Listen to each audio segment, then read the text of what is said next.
नमस्कार दर्शक बंधु शुभ सकाळ आज हूँ अक्टोबर मास 1 तारिख बुधवार। आज मु आपण पाखु ओडिशा तथा देश विदेशर किछि बछा बछा गुरुत्वपूर्ण खबर नहीं आसी जो खबर गुड़िक आपण मैंने जानिबा निहाती जरूरी। तेबे सेथि मध्यरे सुभद्रा योजना, पीएम किसान योजना, श्रम कार्ड, राशन कार्ड, आजिर पाणीपाग, सुना दर, पेट्रोल दर भली बहुत सारा खबर रही। सेथिपाई भिडियोटी को शेष जाए देखंतु। ता सहित आपण न्यूज को केउ जिल्लार देखुचंती आमको तळे कमेंट माध्यमरे जणांतु। चैनल नुआ कर आस्थिले दयाकर चैनलटी को एबे सब्सक्राइब कर दियंतु। पाखर आस्तुबा बेल आइकन को प्रेस कर रखंतु जहा फଳରେ भଳି गुरुत्वपूर्ण खबर आसिले आपण सर्वप्रथम नोटिफिकेशन जरिए पाई परिबे। तेबे डेरी न करे चलंतु खबर उपरे नजर पकेइबा। आजिर प्रथम खबर मिलिबोनी मागणा चाउल, मोहन सरकार देले बड़ सूचना। तेबे आज अक्टोबर 1 तारिख बुधवार अर्थात ई-केवाईसी करिवार शेष तारिख। आज भितरे ई-केवाईसी न करिले हिताधिकारी को मिलिबोनी मागणा चाउल। बारंबार डेडलाइन परिवर्तन पर भी एबे सुधा 16,36,000 हिताधिकारी ई-केवाईसी करिनाहांती। सेपटे आउ डेडलाइन अवधि बढ़ा जीवनी बोली मंत्री कहिसंती।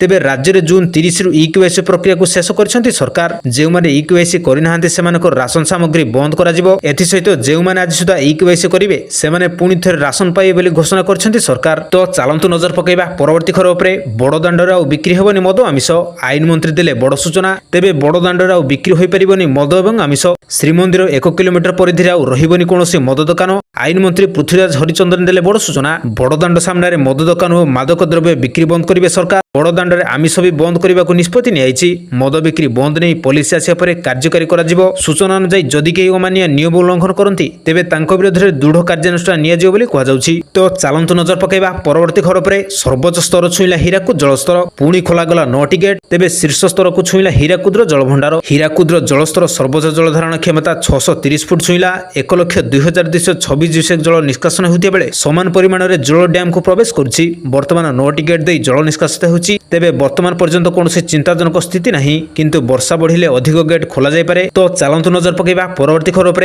अक्टोबर 3 सुधा आधार कार्ड अपडेट करंतु, नचेत होई पारे बड़ समस्या। तेबे अक्टोबर 3 तारिख सुधा आधार अपडेट करंतु, नचेत आपनकु अधिक टंका खर्च करिया को पड़ी पारे। तेबे अक्टोबर 3 तारिख रु आसुची आधार कार्ड धारकଙ୍କ ପାଇଁ କିଛି बड़ परिवर्तन। आधार कार्ड विभाग पक्षरु अपडेट ପାଇଁ शुल्क 25 टंका वृद्धि करछि, किंतु नूतन आधार कार्ड तयारी एबे भी मागणा हेबो। नियम अनुसार आधार अपडेट हार अक्टोबर 3 तारिख रु सारा देश रे लागू हेबो। वर्तमान पर्यंत आपनक आधार कार्ड रे नाम, ठिकाना, बयस, लिंग, मोबाइल नंबर, ईमेल आईडी इत्यादि अपडेट करिया ପାଇଁ केवल 50 टंका शुल्क देबाकू पड़िथिला, किंतु एबे एही शुल्क 75 टंका को वृद्धि कर जायछि। परवर्ती समय रे आहुरी वृद्धि हेबार संभावना रहिछि। तो चालंतु नजर पकेइबा परवर्ती खबर पर। बदली जीवो पाणीपाग, पूजा रे प्रबल वर्षा, एही सब जिला को हैला हाई अलर्ट। तेबे दुर्गा पूजा रे ओडिसा रे आउ एक लोकचाप संभावना रहिछि। एहार प्रभाव रे अक्टोबर 4 पर्यंत प्रबल वर्षार संभावना रहिछि। एने पूर्वानुमान करछि पाणीपाग विभाग। भारतीय पाणीपाग तथा आईएमडी अनुसार अक्टोबर 4 पर्यंत राज्य रे विभिन्न जिल्ला रे प्रबल वर्षा संभावना रही। आज प्रबल वर्षा नहीं 14टी जिला को येलो अलर्ट जारी करछि पाणीपाग केन्द्र।